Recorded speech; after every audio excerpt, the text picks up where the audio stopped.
This clip is brought to you by SaveWithConrad.com.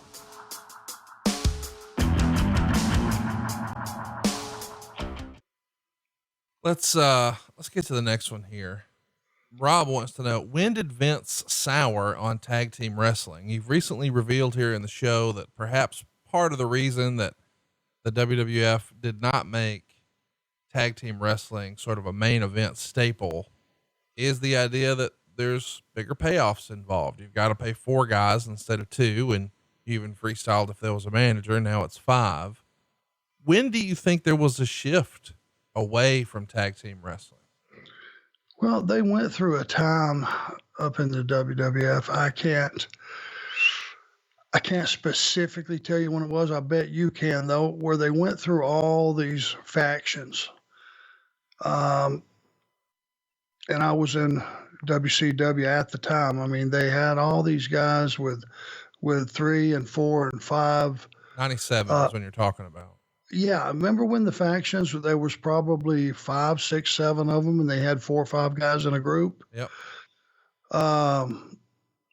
Taker had the APA and all those guys with him. You had the guys from Puerto Rico. You had all these different factions. You had DX, all those guys. And I would have just guessing, man, when you started paying all those groups, when you would have the big shows and you would have a lot of those factions on there, man, you had a lot of sets of trans. So it went from being just a tag team to 4 guys, maybe 5 if there was a manager involved, but managers were starting to go away during that period as well. But if you had all those transportation costs to pay and all that, I imagine it did get expensive and it was probably overwhelming. So when he decided to peel back from factions and all that, he probably just included tag matches in the equation, and that was a mistake. I would agree. Tag team wrestling, it feels like, let me get your opinion on this. Like, once upon a time, WCW sort of made their splash on Nitro, certainly with, main event quality matches, not just squash matches, but also, especially when you're trying to sort of set yourself apart from Monday Night Raw, the inclusion of the cruiserweights. And I think a lot of people look at the cruiserweights and think, okay, now that was different.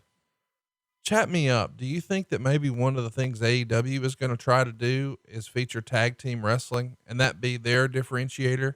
Whereas maybe it's never on the main event and never taken that seriously on the WWE side of things. It will be the it thing in certain segments on AEW. Well, I certainly think it can, because they have some tremendous tag teams. Yeah.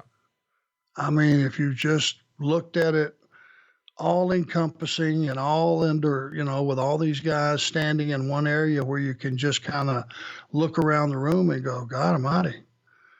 Because, these guys are talking together and they're eating together and they're sitting together and they're arriving together. And, most of them are traveling together, even if it's just from the hotel to TV, they're together and you see that they're teams and they're all different. And I do believe FTR, who I've been so high on, everyone's going to see the reason I was so high on them, because they can be the one stabilizing effect of tag teams that can wrestle all these different teams, allow everybody to do what they do, but still have a rhyme, reason, and a story to the match. And that is what has been partly missing as far as the storytelling of what a tag match is supposed to be. And these guys are in the role of being professors as far as that goes, because they get it and they understand the whys, and they're not going to hold anybody down or anybody back and prevent them from doing the spectacular stuff they do. I think they're just going to be in a position to put it where it goes and have it make sense and give you a little bit more of a structured tag match to what every wrestling fan of the last 30 years or 40 years has come to understand makes sense. And I think you'll see more of that. Let's agree on that. I mean, I think with the Young Bucks and the Lucha Bros and FTR I mean, there's just so many great tag teams, and we could keep going on and on. SCU, just on down the list. I think that's going to be sort of the AEW version of the cruiserweights. Wes, go ahead. I'm just going to agree 100%. Hey, it's Conrad Thompson. Thanks for checking out the podcast here on YouTube. Be sure to hit the subscribe button and the notifications bell so you get a notice anytime we upload some new content. And go save yourself some money right now. If you're in a 30-year loan or you have credit card debt, it's not a matter of if I can save you money. It's a matter of how much. Find out right now for free at SaveWithConrad.com.